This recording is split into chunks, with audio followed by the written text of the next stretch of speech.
தமிழ்நாட்டின் பாரம்பரிய உணவான தட்டுவடை என்னமா ரெடி பண்றாங்க பாருங்க. தமிழ்நாட்டின் பாரம்பரிய உணவுதான் தட்டுவடை. இது பல நூற்றாண்டுகளாக தமிழ் சமுதாயத்தில் பிரபலமாக இருந்து வருகிறது. இந்த வகை வடை பண்டைய காலங்களில் இருந்து தோட்டங்கள் மற்றும் கிராமங்களில் வீட்டு விழாக்கள், பண்டிகைகள் மற்றும் பிற சிறப்பு நிகழ்ச்சிகளில் பொதுவாக தயாரிக்கப்பட்டு வந்தது.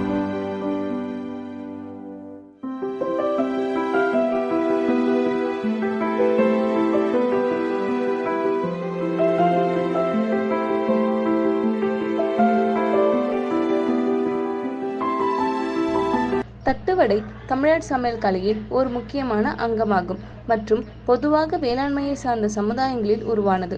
இதன் தயாரிப்பு மற்றும் சுவை பாரம்பரிய தமிழ் உணவில் முக்கிய பங்கு வகிக்கிறது.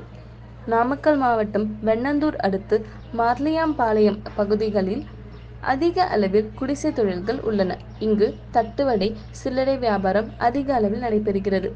ஆட்டையாம்பட்டி, மர்லியாம்பாளையம் பகுதிகளில் மிகவும் ஃபேமஸான இந்த தட்டுவடை கடையில் ஒரு நாளைக்கு 6000 முதல் 8000 வரை வருமானம் வருவதாக கடை உரிமையாளர் தெரிவித்தார். இவர் சுமார் 8 வருடங்களாக இந்த கடையை நடத்தி வருகிறார். இந்த கடையில் தட்டுவடை தின்பண்டங்களை செய்து வியாபாரம் நடத்தி வருகிறார். தட்டுவடை செய்ய என்னென்ன பொருட்கள் தேவைப்படுகிறது, அதனை எப்படி செய்ய வேண்டும் என்பதை குறித்து பார்க்கலாம். அரிசி மாவு, கடலை மாவு, சீரகம், மிளகாய்த்தூள், வெண்ணெய் மற்றும் உப்பை ஒன்றாக கலந்து பின்னர் தண்ணீர் சிறிது சிறிதாக சேர்த்து மிருதுவான மாவாக குழைத்து மாவை சிறிய பந்துகளாக உருட்டி முறுக்கு செய்யும் வட்டக்கோலத்தின் உள்ளே வைத்து எண்ணெயில் பொரிக்க மிதமான சூட்டில் தட்டுவடைகளை பொன்னிறமாக வந்தவுடன் எடுத்து எண்ணெய் வடிந்தவுடன் பாத்திரத்தில் எடுத்து வைத்து சிறிது நேரம் கழித்து உண்பதற்கு தகுதியான முறையாக ரெடியாகிறது.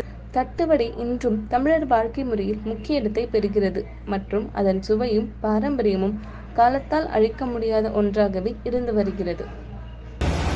தட்டோட பார்த்தீங்கன்னா சேம் அரிசி அதே தான். அரிசி பார்த்தீங்கன்னா குறைஞ்சபட்சம் ஒரு 12 மணி நேரம் ஊற வைக்கணும்.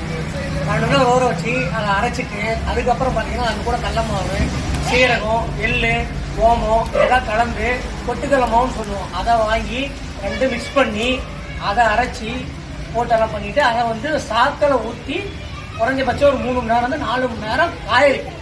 அப்போதான் உங்களுக்கு மாவு உணர்ன்னு வச்சுக்கோங்களேன். மாவு உணர்ந்தாதான் அதுக்கப்புறம் தான் நீங்கள் உருண்டையாக சைஸ் எடுத்து நாம் தட்டோட அடிக்கிறதுக்கு வாங்கிக்கணும். இல்லைன்னா நீங்கள் நம்ம குழக்குழு இருக்கிறப்ப தச்சுன்னா தட்டோட அடிக்க முடியாது. தட்டோட வராது, ஷேப் வராது. ஷேப் வரணும்னா உங்களுக்கு குறைஞ்சபட்சம் பார்த்தீங்கன்னா நல்லா மாவு உணரணும். மாவு உணர்ந்தாதான் உங்களுக்கு அந்த ஷேப் நல்லா அடிக்கிறது நல்லா வரும். தட்டோடய நல்லா பொறு நல்லா அழகாக வந்து மாதிரி நல்லா உப்பிட்டு வச்சுக்கோங்களேன். இதுதான் தட்டோட.